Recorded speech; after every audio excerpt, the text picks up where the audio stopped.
Welcome to the Biomimicry Ecotone show, episode 17. My name is Kamel Shesvanda, or Kama for short, and I'm here with my co-host, Hugo. Our guest today is Jamie Miller.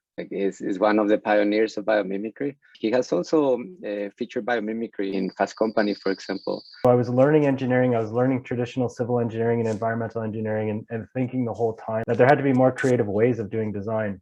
Nature could teach us about math and design.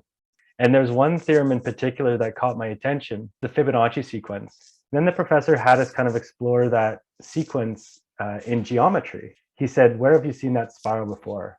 And then all of a sudden, he showed us slides of seashells and pine cones, the packaging of sunflower seeds, the vortex in your bathtub when you pull the plug, the way that waves curl, the way that the universe is expanding from Big Bang, the spiral in your ear, the spiral in your skin pores.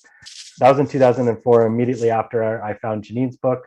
And then I found Janine and I learned from her in Costa Rica and then worked with the biomimicry group. Several years, integrating into education. Started a PhD in systems level biomimicry, looking at resilience strategies from nature, looking at why humans design so differently from the rest of the natural world, looking into the psychology of design.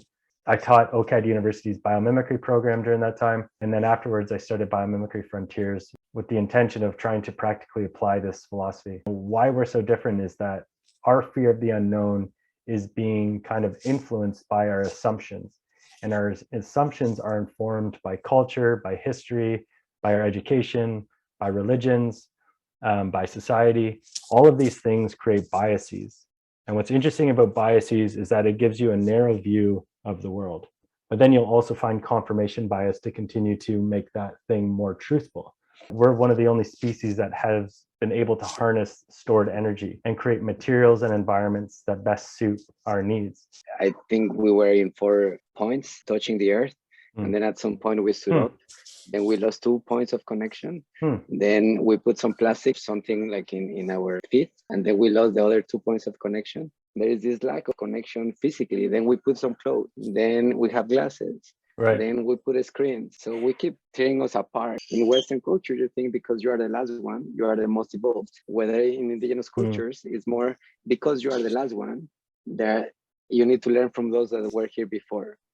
Our thoughts form everything. That's the initial phase of creation is in your head.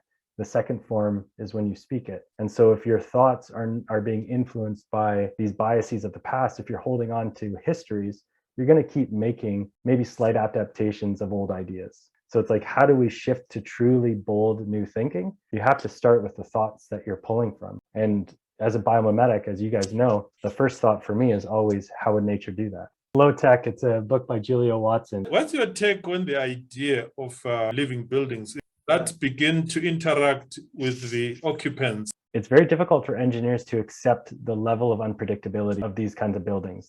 Buildings that change is difficult to put your stamp on and assure to the public that they're going to be safe because things will change, things will adapt.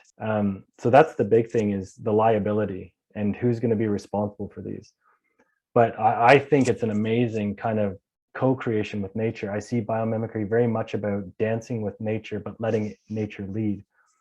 Ecological engineering is about designing systems that benefit both humans and the rest of the natural world. And I remember the number one thing is like, how many lots can you fit in a property? Like, how many houses can you design? Because you're going to make more money. Well, we just looked at the site from an aerial view and we didn't think of topography. We didn't think of what was already there. We just bulldozed and we engineered it to whatever we wanted, just so we could fit as many properties on that site. And we're starting with these living stories. And a living story is about trying to understand what that land wants to do. What are the hidden assets on that land? What would nature allow us to do? What would nature support us in doing? So it's about understanding what's here and then designing in harmony with that trajectory. Nature is already sequestering carbon. It's already managing storm events. It's already producing soil for agriculture. So why would we try to re-engineer that amazing system? The life's principles are embedded in my thinking when I do design. In my PhD, I studied a model called the adaptive cycle that describes ecological resilience. And the adaptive cycle is 4 phases of an infinity loop. And it starts with exploitation to conservation. That's the front loop.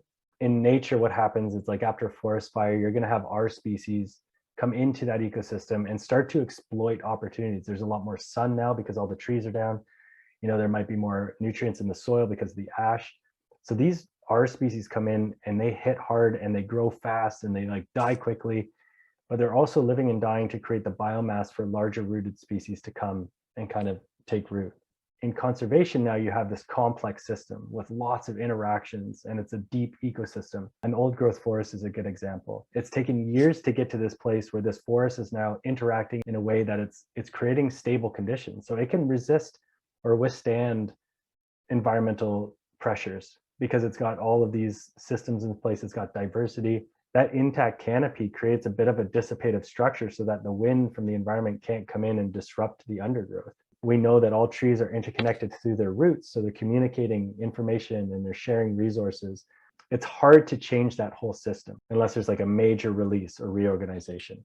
What's interesting about this model is that when you compare it to human systems, we kind of get stuck in conservation because of the fear of the unknown, and two, the ability to use stored energy to keep systems in conservation. Our systems keep growing and we keep staying in conservation, which means that there's a potential for a huge release and reorganization. And we're seeing that with COVID and climate change, where everything that we thought was stable is now being destabilized and it's forcing reorganization. Nature doesn't hold a system in conservation.